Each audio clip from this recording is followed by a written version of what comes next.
Hello, everybody, and welcome to Ice Time, where we dive into some big ideas around the NHL. It's the off season, but good time to catch up on some things. So I'm Mike Fink, and I'm joined by Breanna Ebisch, who covers the NHL, PWHL, hockey everywhere, a whole bunch of places that I'm probably gonna forget off the top of my head, but It's definitely a at the lot. NHL research, just about anywhere and everywhere. I've wanted to have Breanna on for a while. So it's about time I've had you on Ice Time. It's great getting to have you here. How are you doing, first off? Yeah, first, thanks for having me on. I really appreciate it. I'm good. Again, we kind of got to the off season, but I'm appreciating a little bit of the break, but I am already kind of ready to. I'm already missing hockey, but like appreciating the fact that we're breathing a little bit. So a little bit of both, but good as of right now. So can't complain. No, yeah, it really is that time of year where it's all right, it's July, there's no hockey, we can Yep. like unplug a bit, but then you're like had that little bit of an itch of like, wow, nothing. You go from the extreme, Yes. the final to nothing, and then all of a sudden you're like, wait, we got to get back to talking Yeah. hockey. I brought you on though because you obviously know a lot about the PWHL, and this is a good time to really catch up. I mean, it's a good time for a lot of people. There's now, I think, 16 teams, if I'm getting that correct. The league has expanded Yeah. to, yeah, yeah. I was thinking like, is eight? It was eight. It was four. Yeah. Then it's eight. 16. Do 12. If I'm doing my math right. Yeah, I think there should be 12 now because Okay, we had 12. 8 and we added 4. Oh right, no, yeah. I was Yeah, thinking so we should have it 12. I'm not a math person, so I was yes, but 12. Yeah, I was thinking what number or is the league up? There was a to four for a few years, Yes, then it went to eight, and then now it's 12, and then it's probably go to 16 at some point. But eventually, yeah. it's in that post the 1967 NHL expansion era where people forget that the league went from 6 to 12, but then slowly started adding teams to the point where we Yeah. had like 28 by the 90s. But anyway, I digress there. Uh, but yeah, this is a good time to catch up. There's more teams in the league. There's more interest in the league, and I guess a good way to describe what this episode is going to be is P- um, PWHL talk for dummies, which is probably how you probably the way you think of how you're talking about the league to most people, I'd say. But I guess let's start with this, which is just like, what's the if you're to catch up someone saying like, all right, I'm getting into the league now, I'm starting to follow things. What's the latest happenings around the league? There's been a lot that's happened in the last, I would say, month and a half in the PW. All very exciting things. As mentioned, we went from 8 teams to 12, so 4 expansion teams have been added on, and in very PWHL fashion, it went from 0 to 100 very quickly. So the teams were announced, both cities and like locations, and we don't have names yet. We should hopefully before the season starts, but we now know we'll have teams in Detroit, San Jose, Las Vegas, and Hamilton, Ontario. They'll add on to the 8. So that was something that happened right after the Montreal Victoire won the Walter Cup, which for anybody who's listening and is an NHL fan, that's their Stanley Cup, that's their championship. So yeah, we kind of got introduced to the new teams, and then it was a really fast process of those teams hiring their front office members, getting ready, because the draft was a couple weeks away at that point. So we've already done that. A lot of the amazing talent that's coming into the PWHL, which we saw play at the Olympics this year, they'll be coming in, which is super exciting for the league and just women's hockey in general. So that happened. And then before all of that or during all of that, we had the expansion process, which is the redistribution of players to the new teams, which also kind of affected the draft, but there's just a lot of player movement going on. Pretty much as soon as as soon as the Walter Cup was won and it was go, go, go to moving players around, resituating, getting rosters built, and then the draft. So it's been a very, very busy month, but yeah, just to kind of just narrow it down, just 4 new teams. There was a draft, and rosters were being filled out, players are being resigned, and that's kind of where we are right now, leading into the next season. So a lot of things happened. Yeah, it's a lot of moving parts right away, right Yeah. off the bat. It's like free agency kicks off, but instead of it's free agency, but with 1/3 of the league being free agents, if that makes Yes. sense in a way. And I think what's interesting is that we talk about the league expanding. It went from 8 to 12. And a lot of people would wonder and this was a fear that the NHL has always had, is that when you expand, the talent pool goes down. Yeah. Why isn't that a concern with the PWHL?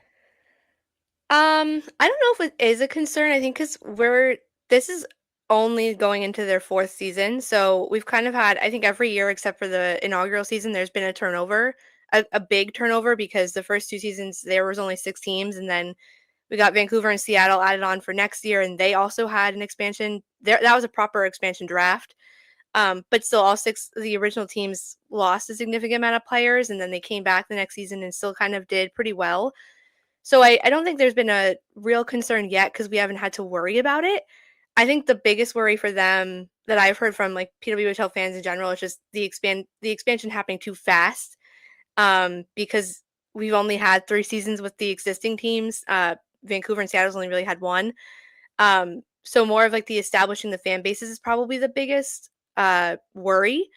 But I think especially with this draft class coming in, there's so many players already in the league and players that will be entering the league this season that are just so talented and have the capability to make it really well and big in the PWHL. So I don't think I don't say like a watering down of talent. There's definitely enough talent to go around.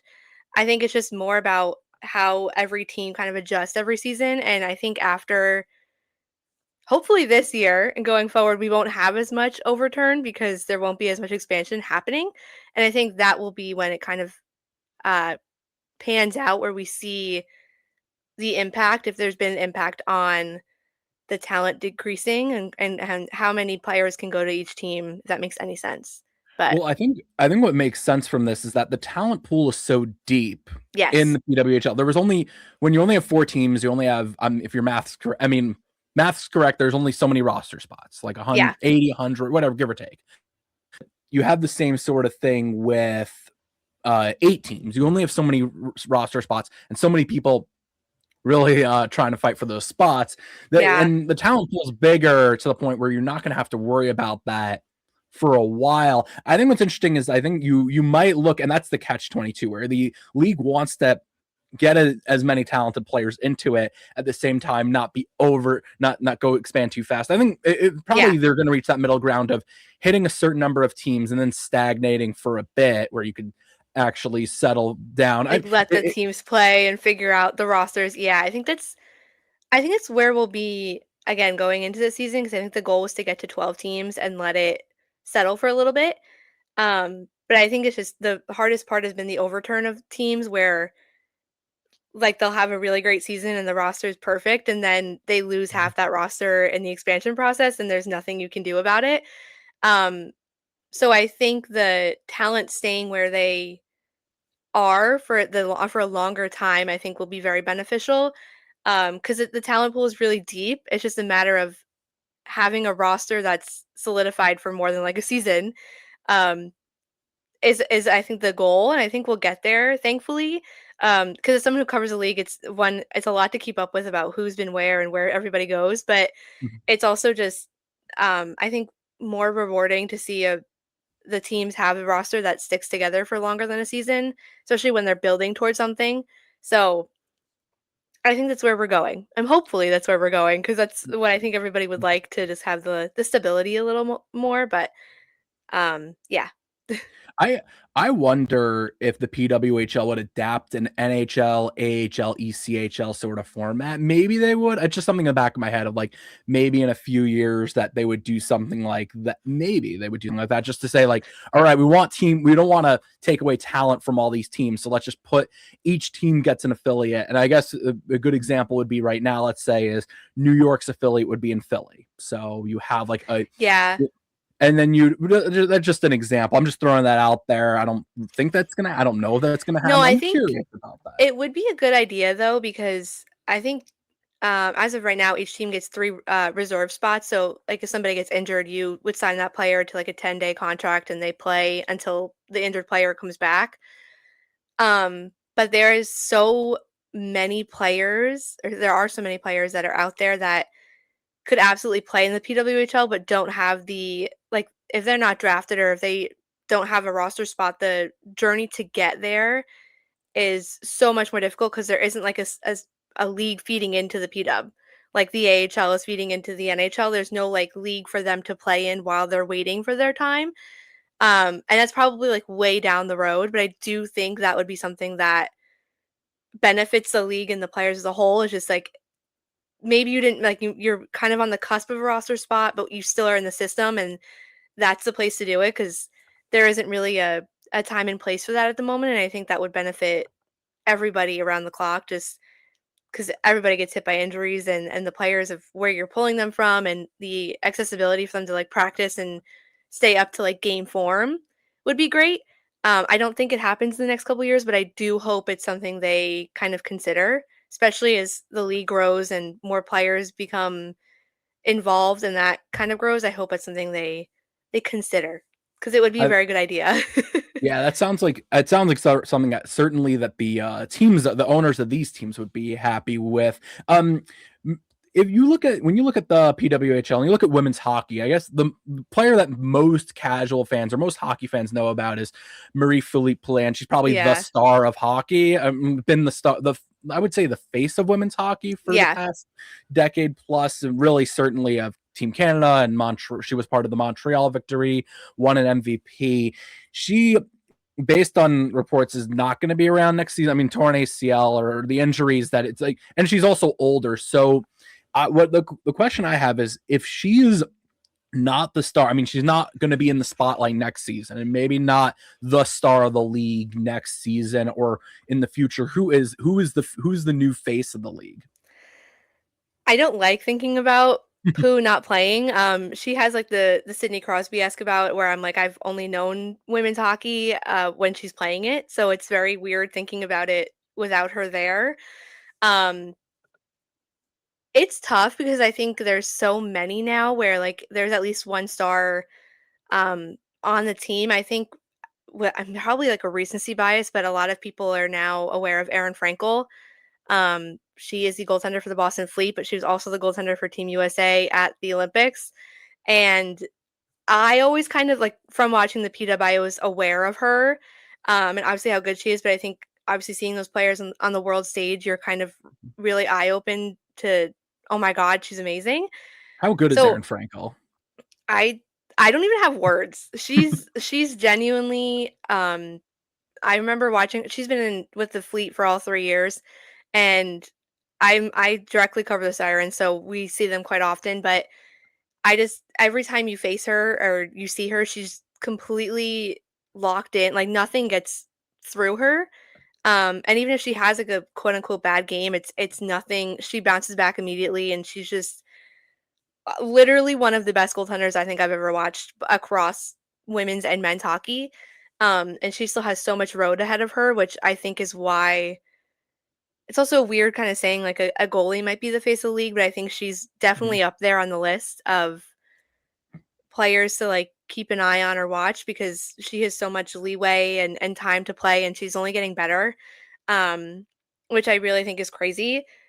A couple other names that come to mind. I don't say like new generation, but if you're not counting like Kendall Coyne Schofield or Alex Carpenter, the players that we kind of knew coming in.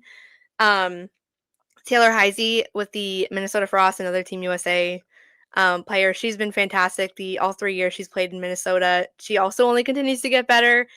I see Sarah Fillier, a forward for the New York Sirens, every time I watch the Sirens play, and she is terrifying in the way of how good she plays. She has so much speed and she has amazing playmaking abilities, and the Sirens were lucky to kind of surround her with players that were very like-minded, so she kind of really was able to burst out, and that's been awesome to watch.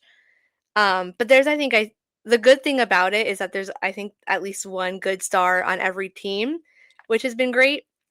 Of course we have Hillary Knight, but again, she's part of I don't want to say older generation, but the generation coming in of women's hockey players that we were already very familiar with. But it's been really awesome to kind of see those players pave the way, not only just for this league, but for those players to come in. So those would be, I think, the ones everybody should kind of keep an eye on. But I genuinely think there's like one or two of them on every team, which is we're so lucky to have that. I think it's really fun, but that's I think what I would say. That's a good point about hockey in general, is that because you look at the NHL as well, and you look at really hockey is sport is that there's not one or two. Obviously, there will be a face of the league. There will be that superstar of the league. And in women's hockey, it's been Poulin who's really been the face of the league. And even in the past Olympics, when she wasn't necessarily the best player in the Olympics because she's been hurt, all that, it was more of that, like, if she plays, even if she's 80%, how good is she going to be? What kind of impact? But anyway, the good thing about hockey and the good thing about women's hockey is that there's so many star players on so many teams that you have that it's like, oh yeah, there's going to be these players that maybe there won't be one face of the league, but there's going to be players that are going to have the spotlight, even in that next generation. And the next generation part is fascinating. I actually want to get to that a bit, but before we do that, I have some bills to pay, so hopefully you don't mind if I try to pay some bills here and talk about how Ice Time is part of the Hockey Podcast Network and it's presented by DraftKings. So it's where DraftKings, the sportsbook app, is now available in all 50 states and includes all markets. Sweat every shift of the series, all in one place with one app. New DraftKings customers sign up with code THPN, spend $5 to get $200 in rewards within 21 days. That's code THPN in partnership with DraftKings. The crown is yours. Bet with DK Sportsbook. Gambling problem? Call 1-800-GAMBLER, 1-800-MY-RESET New York.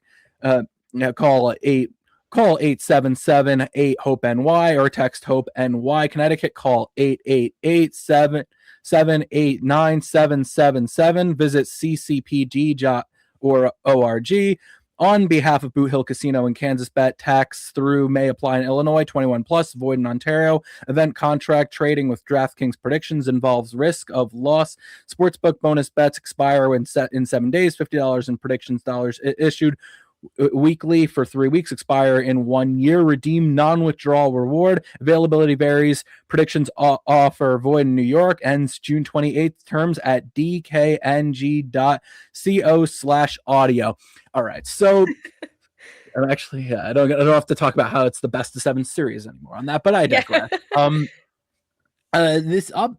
interesting part is the next generation. I think a lot of people who watch the Olympics or watched casually know about that next wave of talent because you look at what the U.S. Olympic team was. You had Abby Murphy, who really might have been U.S. one of their best players, probably one of their probably if not the best player on the U.S. team aside from Aaron Frankel, probably. I mean, right up there with one of the best players. You had Layla Edwards, you had Caroline Harvey, and all three of those players who were on the big stage then and were big players in college are coming into this draft at this time. Like one draft where you have all three of these players who are potential stars in the make, probably stars already, who are coming in.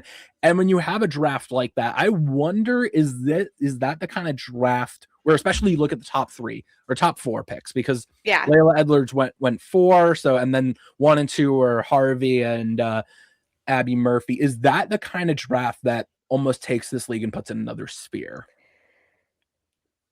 In my opinion, I'm going to say yes. I think it's very unique too in women's hockey where you kind of only have, there's only so many leagues that these players come from, and most of them come from college hockey. And so I've been following loosely these players for like the last 3 years, and I think it's really great because you get to see them in like the rivalry series, which is existing, and like when they go to Worlds and the Olympics. There's no lack of knowledge on them. Like, you are seeing these players at almost every competition possible. And I think, like, when you were talking about like stars of the league, like Caroline Harvey going to the Golden Eyes, like, she is going to be their star player. She is their franchise Vancouver, player. right? Yes. Just confirm me. Okay. Yeah. Sorry, the Vancouver Golden Eyes. I think it's one of those things where it's so unique because the power of the internet and like being able to watch these players and like the social presence they have and being aware of who they are before they make it to like the big leagues makes it really special. And all of them coming in at the same time is going to make next season, I think, incredibly unique because I don't think we've had a draft class this deep, but also full of like top heavy with so many stars.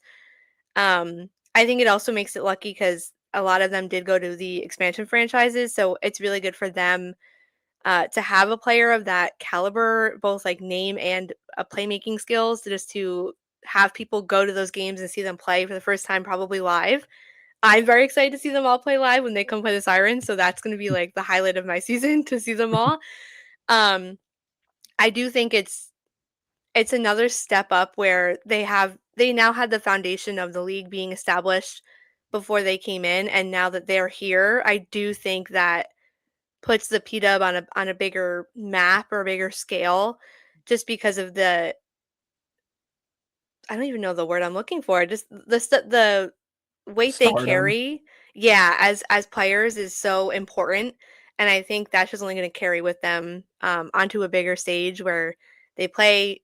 They'll be playing each other, like they'll be playing teammates. They'll be. I'm sure that will create more rivalries, and I think that will be. I'm very excited for it. I think a lot of fans are excited for it, so I definitely think it's going to help, kind of propel the league to another level, because of them being here.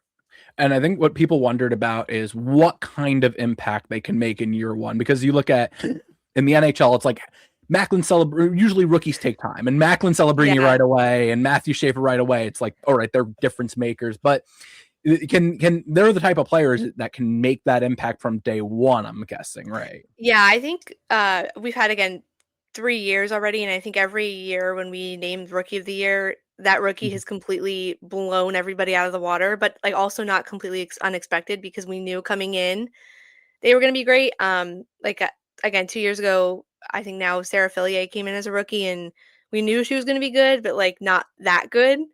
I think there's obviously an adjustment period, like we talk about in the NHL too, where you're coming from a junior league or you're coming from college, and you have to adjust to the NHL level or the PWHL level of hockey. So there is that, but I do think when you're the caliber of a player of an Abby Murphy or a Caroline Harvey, that almost doesn't phase you, I think, because they also have the benefit of playing with a lot of those PWHL players at the international tournaments. So they kind of get an early step in of being like, oh, this is how you're playing. Like that's something you've picked up from the PWHL. That's how I'm kind of adjusting to it. So I expect it to be our toughest rookie of the year decision ever this upcoming season because I don't know how we're gonna give it to one person. But I do think they'll have an immediate impact, which will be so great for the teams that they're playing with, but also great for like fans who are watching where they're just gonna bring in their style of play, and I think it'll be amazing on the PWHL stage. And I think a good point you bring up is that they've been on the stage already. They've been playing, and it's a credit to women's hockey that they've had that the league has put together these events in mid-season, whether it's the rivalry series or the Olympics was something that just happened anyway. But like Yeah. even so, you have these international stages and rivalry matchups to put these players on that stage and for fans to get to watch them in different Hmm. mediums, and that's a credit because for especially hockey fans who maybe don't watch a lot of the PWHL, they get to see these players and know, all right, these are the stars of the league, and these are the these are the great players of the league. Like that's how a lot of people got to know Sarah Nurse, who I'm surprised Yeah. we got this far and didn't mention her. But there's Yeah. so many players that you miss a lot of them. But it is a credit to how really another way the PWHL has been able to grow as much as it has. What's something the NHL can learn from the PWHL? Ooh, this is a good question.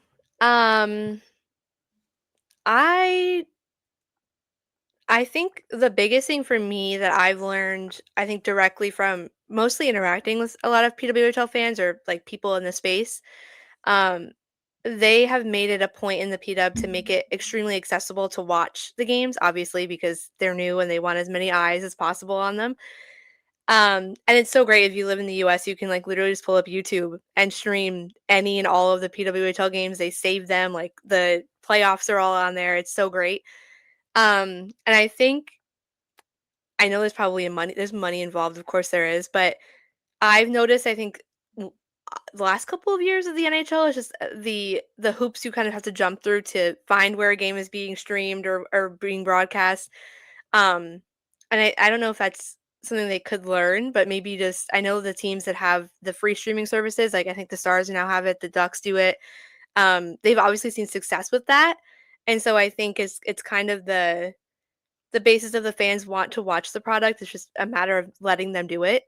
in a more accessible way. So I don't know if that's the biggest thing they can learn, but I think it'd be nice to see a little more of that on the NHL side because I think it's always a constant like, is it on a regional sports network? Is it on a national? Like, where can I find it? So um, I just think I love how easy it is to watch the PWHL, and that's obviously by design so they can get more people to watch it. But I think that'd be a very good, a nice thing for the NHL to kind of adapt. And I think it's already kind of happening, like I said, with the individual teams, but we'll see, I guess. Yeah, there's that. The NHL and hockey in general has, I mean, let me say hockey in general, the AHL as well is like this, and junior hockey Yeah, is this. We want to get the short term win and not necessarily the long term one, which is it's a we're good way of gonna wording it. yeah, I was trying to wonder what phrase to use, but the way the NHL is, we want to get that money up front where we Yeah, get the subscriptions, we get the all those things, but you're missing the big picture, which is you want to get fans in the seats, you want to get fans yeah, in the stands. And my for me covering the AHL, my whole thing is just every game on Flow Hockey. I know they would never do this, but every game should be free on socials. Like everyone should be yeah. able to watch this. And That's what I'm saying. in the PWHL, it's every Yeah, game is free where you can see it and you're getting fans. And the point is also you're not just getting fans, you're getting a generation of fans now, which yeah, is what is very important. I think that's another credit. I think the interesting thing, something you sort of hinted to as well, is that the accessibility is that the stars are stars. And I think it's a credit to the league that whether it's social media or the YouTube videos they do or the other pictures and internet things that you see, that they allow their stars to be stars instead of what you yeah. see. The contrast in the NHL is where you see all these players that part of it's the environment they grow up in, that they're so buttoned up from day one Hmm. that they're just so guarded and they're so quiet and they're not willing to do all these things. And their teams tell them don't be a distraction or don't do this thing on social media, or don't do this thing outside of the game, just focus on your work. And you don't have your star players. They are sometimes the boring stars. I think that's another credit to the league. I the one thing I think about is the on ice thing. Obviously, everyone knows about the jailbreak goal thing, and I Yeah. don't know if that's better or worse. It's different. It's almost like a completely different change of pace. Is that I assume that's the on ice thing, but is there an on ice thing that you think about that you're like, if the NHL had this, it would be better, or if hockey adopted this? Because I know the PWHL has basically become what the AHL was. What the AHL used to be the Yeah. experimental league for the NHL, and now it's more of the PWHL thing is doing something right. The NHL is going to just take it and steal it from them, Yeah. basically. I'm a very big lover of the jailbreak goal. Um, and for anybody who's like watching or listening and doesn't know what that is, basically like when a team is on the penalty kill, if they score a shorthanded goal, the power play is immediately over. So it goes back to 5-on-5. Um, I talk about it a lot at work because I think every time we mention it, people are like, the NHL would never do that. In my personal opinion, I think it makes the game so much more entertaining because I think in the NHL, especially, a penalty kill is super boring. You're like hemmed in your own zone. You're trying to make sure that the other team doesn't score on the advantage. And I think when I watch it in the PWHL, I'm always like, oh my gosh, if they score a goal, it's a very much of a shift of like where your attention is, where I'm not focusing on the power play. I'm kind of focusing on like if there's a breakaway on the PK, is that going to end it? And the advantage isn't really as much of an advantage because there's something for both teams to kind of achieve instead of just killing the 2 minutes or 5 minutes, whatever it is. I would love to see it in the NHL. I think it'd be fun, even if it was like a preseason thing where they're like testing it out. Who knows? But Mhm. I unfortunately don't think they would ever do it because I think it's um, probably too untraditional for the NHL, where it's like they've done a power play and a PK the same way for how who knows how long and whatever. But that's the one thing I'm always like, if I were to move a rule over from the PW, I think it'd be that one, just because I think it'd be fun to see how the NHL players kind of adapted or how it works. But I personally love that rule, so it would be fun for me to see it on the NHL side too. But it's probably more of a wish than a reality. But It would change. It would certainly change analytics behind the NHL, Oh yeah, the team building strategy where like it's who goes you're out for the PK and yeah, like yeah who's the you definitely have to play a different style, which I think is why it'd be a different like a big adjustment, but I think it makes it more entertaining for that reason. But yeah for sure you'd have those aggressive penalty kills, and I think also an aggressive play on the ice to maybe because when you get a penalty, it's not, I'm not going to say it's not a punishment as much as it doesn't cost you as much because you yeah, have the option to maybe to get a jailbreak goal. Then you could play more aggressive. It's all those chain reaction things that it's like you change that rule, everything changes yep, about your team building strategy and how you play and just all those things. And I actually shifting to one of the teams specifically is I live in the New York area, and the New York team has not been very good and missed the no, playoffs 3 years in a unfortunately, row. yeah. Why and will that change? Um, that's why I say I'm unfortunately not unfortunately connected to the Sirens because they are also the closest team to me.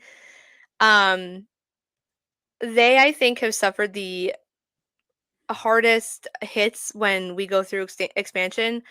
Um, they were lucky enough to secure the first overall pick 2 years in a row, so that's really great. They got 2 amazing players. They still have those 2 amazing players because they have secured them. They have a core in place, I think, for the first time since they kind of entered the league. And I think they're going to be the ones that benefit the most from the stability part of not having expansion because they've lost so many players since this started where they would get into a rhythm, they'd find the gelling of the roster and the lines, their goaltender, and come the end of the season they wouldn't be able to build on that because a lot of those players were snatched up in expansion. Um so that's number 1. Number 2 is I think for the last 2 seasons they've started off really really great and gotten into a playoff spot and then lost like 10 games in a row. Um and I don't wanna say it's more crucial in the PWHL, but, a regulation win is worth 3 points because they do it the same as I think the AHL still does that, the 3-2-1. Well, Do no, they the have the NHL, it's you get overtime losses of 1 point. Yeah, does the AHL still do AHL should have also No, did the 3-2-1. The That AHL, made it interestingly, they have the way they break up the standings, they have shootouts as a separate category, but it equals the same thing. Oh, It okay, equals that's interesting. it equals and a shootout loss is equal to an overtime loss. You get 1 point Oh, in the alright, that's standings. very I don't know interesting. why it makes no sense why they break it up, Yeah, that is another thing that the people have talked about with the the point system. PWHL, where it's a 3-2-1 system versus a uh we lose in overtime, you get a point. 2-1-0, yeah, whatever. Well, yeah, it's you don't get any points for a loss, you lose, and then in overtime you lose, you get a point. For Yeah. that loss, you also get a point. Yeah, that's the other one that I think people talk about is like a rule change because like teams It that comes have up like that comes up quite often when we get to, like, playoffs where, like, if you were to switch it, who would make it? But I also think, like, the Sirens unfortunately go into those slides and they lose so many points that they have a spot and then they lose a spot, and it's been tough because I think the last 3 years, there's first 2 years, there were 6 teams, 4 teams made the playoffs. Last year, there was 8 teams, 4 teams made the playoffs. So, it's a very fine line of if you're a bubble team and holding on to those spots because those 3 points are really crucial. So my hope is that they get a roster this season, and they get to keep most of that roster going through. I think that will be the biggest difference for them. They are the only, inaugural 6 team to have not made the playoffs yet, which is it hurts my heart because that's the team that I'm always like, I want them to do well, and it's kind of crazy, but yeah, I think they've got a good core and they were able to save a lot of those players this year in expansion. They did lose big pieces, but I think they'll have a very well-rounded roster going forward that I'm hoping um keeps them in the fight a little longer this year. So we'll hope. We'll see, but yeah, I think the stability will do them the most good. Just not having that turnover in the roster for the first time. So we will see how it plays out. But that's my yeah. hope. I mean, let's hope. Right now, they're fitting in right with the rest of New York, New Jersey, Yeah. Tennessee. Where all 3 teams missed the playoffs last season, and some of those teams doesn't look too great Yeah. either. But wow, we covered a lot. I feel like we covered a lot of ground. Is there anything? I feel like any other lingering thoughts on your mind? Anything you want? Anything that we haven't discussed yet that's still like you want to talk about? I'm just thinking like any other lingering thoughts. I covered a lot of ground on this. Yeah, I don't think I have anything. I think I would just say, like, if you're somebody who's kind of debating if you want to get into the PWHL or watch it, I cannot say enough good things about the league. It's so much fun, and going to games in person, it's the most welcoming experience as a fan ever. And we kind of touched on it, but there's so much access to the players to like meet them at events. A lot of them do so many community events within the areas that they're in, and um, I don't wanna say it's like a breath of fresh air coming from the NHL, but sometimes it is because it's a very different it's the same sport, but it's a very different realm sometimes. But I literally can't encourage people enough to watch it. I think it's so much fun, and you kinda get sucked in, and when you, like, are following a player and or a team, and it's just a lot of fun. So we have a little bit of time before the season starts because it's usually around November or December. So like now's the perfect time to like get yourself familiar with everyone that moved and who's on your team and what team to root for, especially the new ones. Um, and yeah, I just think it's a very exciting time to kind of get invested in it and or make it your secondary hockey league, whatever it is that you're watching. But um, I would just encourage you to give it a chance or check it out because I think it's a lot of fun. So it's well worth your time, in my opinion. So Yeah, and I think you're gonna have a lot of fans this season because you're gonna have fans in Detroit or Vegas or Hamilton who in Hamilton, if they're not thrilled with the Hammers, yeah, the AHL team, uh, but yeah, there's gonna be a professional team there, so you can watch them too. And yeah, the league's in a very, I would say, very interesting spot because you're on that the league is on that verge of a breakthrough where you hmm have we mentioned the stars coming into the league that look they're gonna impact it from day one, or it's having this moment, I guess, is a good way to describe, because yeah. I yeah, I you think have the the Olympics and yep. sorry. No, I was gonna say exactly that. I think the like good thing about the Olympics being this year is that you got to see all of those players, and for the first time ever, they went back to a league that you could watch and play. Um, so I think that did I think us the league and like like women's hockey fans is such a big it was such a big deal because you actually got to watch, even if you were casually watching it, you got to find a player you enjoyed watching and you were able to follow them back to the league that they were going to, if that was the PW or college, wherever they were. Um and that like high of coming off the Olympics I think is still happening because so many people are now here and interested in the league. So I think that's been the such an awesome, I guess, turnaround, that I kinda knew was coming, but didn't expect it to happen on this level. Um, so everybody that's kind of new, it's really exciting to see that the growth from, just even post-Olympics. I would say, like, season to season, but post-Olympics has been crazy. So, No, yeah, so yeah, that's that was that's the big thing is that you had those it has that breakthrough moment, and now you're building off of, and the league's building off that, where you have more teams. So now in terms of the accessibility, that there's going to be more games in these markets, and it leads up to a big season ahead. It leads up to where it's a good time to get into the league and I guess catch up on what's going yeah. on. But wow, yeah, wow, we covered a lot of ground, a lot of ground. I'm sure there's plenty of places where to find you, what you're working on, and all this stuff. I'm definitely wasn't going to name them all, so I'm sure I'll just Yeah. let you do that instead. Yeah, I have a lot. My Twitter is obviously just my name, Breanna @Breanna_Ebisch. I write for Offsides. I usually cover the Avalanche over there. All of my PWHL stuff at the moment is going to be with my own podcast, which is at Read Between Hockey, which we do. I'm a very big reader and I'm a very big hockey fan, so we've combined those two things. So that's all over there. I think that's pretty much it.